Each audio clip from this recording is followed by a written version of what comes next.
Mr. President, Excellency, it is an honor to address you on this important topic. The Independent Investigative Mechanism for Myanmar was established by this Council to investigate the most serious international crimes committed in Myanmar since 2011. Sexual and gender-based crimes, or SGBC, have been a grim hallmark of our investigations. We have collected substantial evidence of SGBC committed across the country against men and women, boys and girls, and people with diverse gender identities. Investigating these crimes is challenging.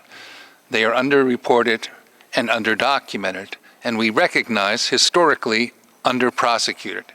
At the mechanism, we have made concerted efforts to counter this by prioritizing the investigation of any incidents involving SGBC.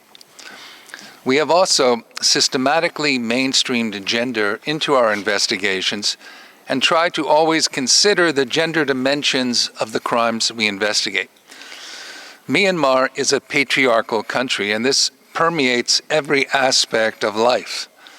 By integrating a gender lens into our investigations, we have more insight into how gender impacts the way survivors experience harm and what drives the perpetrators to commit these crimes. This gives us a more holistic and deeper understanding of the extent of the harm and the impact on the survivors and their communities. While we recruit investigators and lawyers with specialized expertise in SGBC, they do not operate isolated from the rest of our mechanism.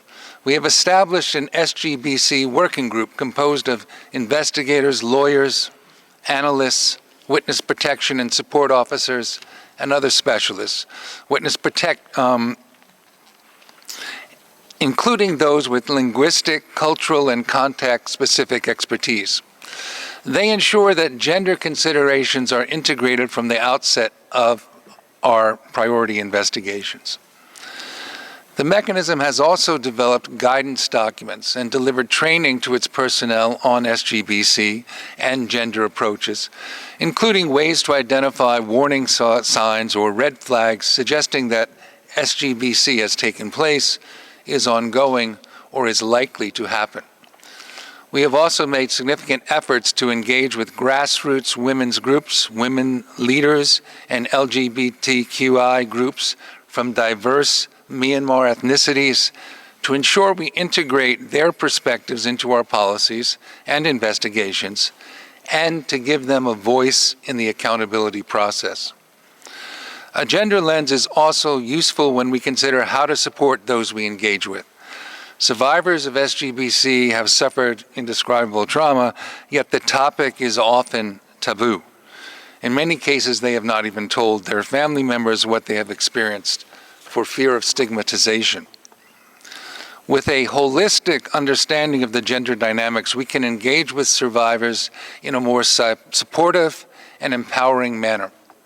For example, when we plan to speak to a woman, we need to ask, does she have access to her own phone?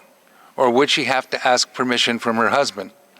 Does she have family obligations that prohibit her from speaking to us at certain times?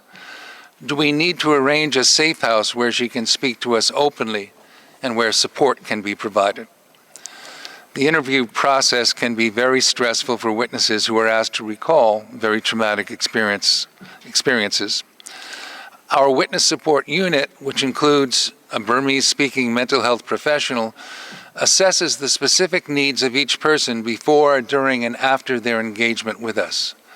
They propose tailored interventions when needed, including the recommendation to not interview someone if the potential harm would be too great. SGBC are some of the most challenging crimes to investigate and prosecute. However, we believe that by prioritizing these investigations and mainstreaming gender considerations into all aspects of our work, there will one day be justice for survivors of these horrific crimes. Thank you.